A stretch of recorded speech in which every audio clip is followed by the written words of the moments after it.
Assalamualaikum warahmatullahi wabarakatuh.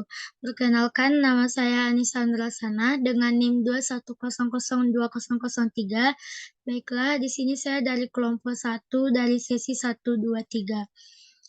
Baiklah, di sini saya akan membahas materi tentang penjabaran rencana.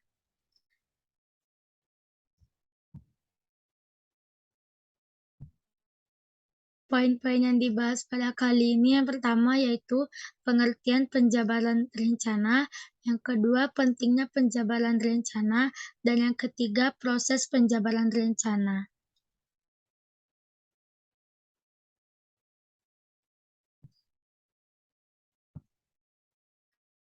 Baiklah, yang pertama saya akan membahas yaitu tentang pengertian penjabaran rencana. Penjabaran rencana merupakan suatu proses menguraikan dan membagi-bagi rencana dalam paket-paket tindakan dengan informasi yang memadai untuk masing-masingnya yang telah ditentukan. Yaitu yang pertama, apa aktivitas yang akan dilaksanakan. Yang kedua, siapa yang akan melakukannya. Yang ketiga, di mana akan dikerjakannya. Dan yang keempat, apa sumber-sumber yang harus digunakan. Yang kelima, apa target-target yang akan diselesaikannya.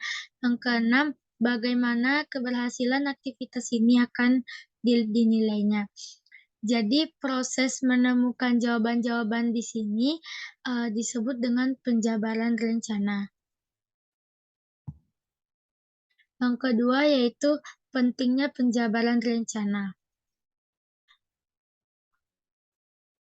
Untuk pelaksanaan, perlu rencana yang lebih rinci, di mana masing-masing unit tindakan yang akan dilakukan atau dilaksanakan harus dijalankan dengan jelas. Maka dari itu, perlu adanya penjabaran suatu rencana. Keberhasilan pelaksanaan suatu rencana tergantung pada ketelitian dan kesungguhan dalam mengerjakan penjabaran rencana.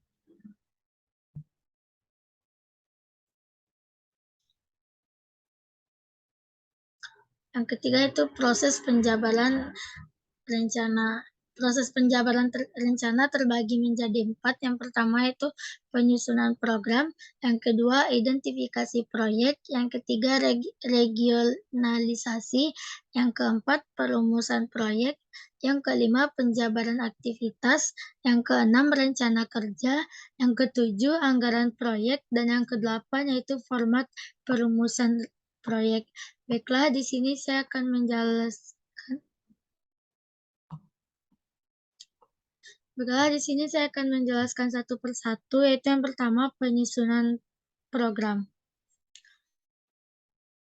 Suatu program didefinisikan sebagai suatu set proyek yang secara kolektif bermaksud mencapai satu atau lebih sub-tujuan dari rencana. Proyek-proyek dalam program ini saling terkait dan saling melengkapi. Jika satu dilaksanakan, semuanya harus dilaksanakan. Lebih lanjutnya, semua proyek dimaksudkan untuk dilaksanakan selama periode tertentu dari unit administratif yang sama. Yang kedua yaitu identifikasi proyek.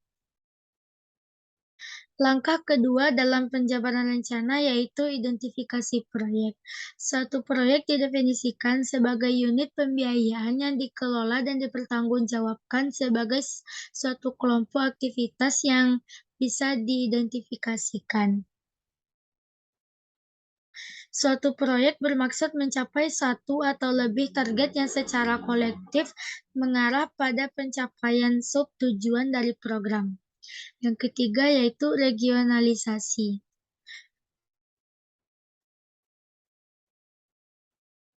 Maksudnya di sini adalah pelaksanaan rencana yang menyeluruh atau program proyek harus dibagi menurut wilayah-wilayah administratifnya.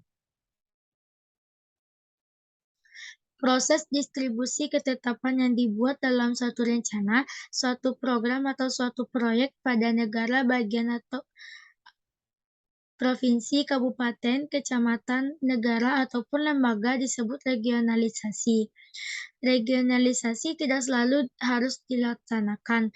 Tidak semua program atau proyek perlu atau bisa diregionalisasikan. Yang keempat yaitu perumusan proyek.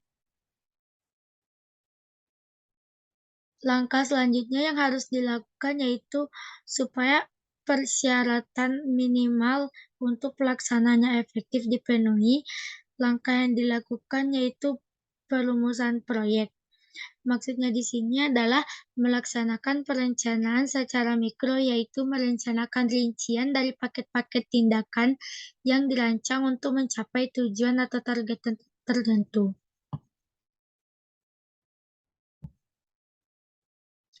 Yang kelima yaitu penjabaran aktivitas.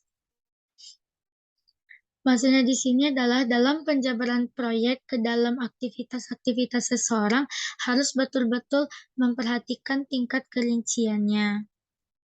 Seseorang harus memastikan bahwa aktivitas-aktivitas telah dirinci, tetapi tidak terlalu detail. Kecenderungan untuk menjabarkan aktivitas kepada detail yang tidak masuk akal harus dicek atau diperiksa. Kegiatan penjabaran rencana setelah perumusan proyek, identifikasi aktivitas pokok yang harus dilaksanakan untuk menyelesaikan proyek. Yang keenam yaitu rencana kerja. Maksudnya di sini adalah hasil dari kegiatan manajemen perumusan proyek membuat serangkaian keputusan-keputusan penting. Yang selanjutnya, dia harus meminta pendapat atau masukan dari para tenaga ahli. Hasil akhir keputusan ini adalah perumusan rencana kerja proyek. Yang ketujuh yaitu anggaran proyek.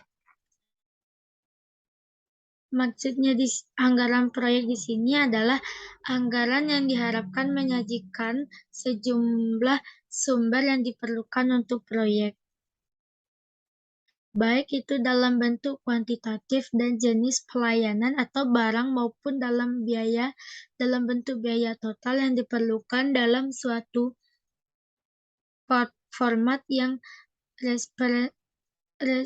representatif. Yang kedelapan yaitu format perumusan proyek. Maksudnya di sini adalah perumusan proyek bebas untuk merancang sendiri format untuk menyajikan suatu proyek. Kriteria yang harus dipenuhi hanyalah kejelasan, kelengkapan, dan ketetapan. Tetapi kebanyakan negara atau lembaga telah menentukan format untuk merumuskan proyek. Sebagian hanya membuat garis besar yang akan dipedomaninya. Sebagian lagi mencetak atau menentukan format yang harus digunakan. Baiklah, hanya itu yang dapat saya sampaikan. Apabila ada penyampaian dari saya yang kurang tepat, mohon dimaafkan. Assalamualaikum warahmatullahi wabarakatuh.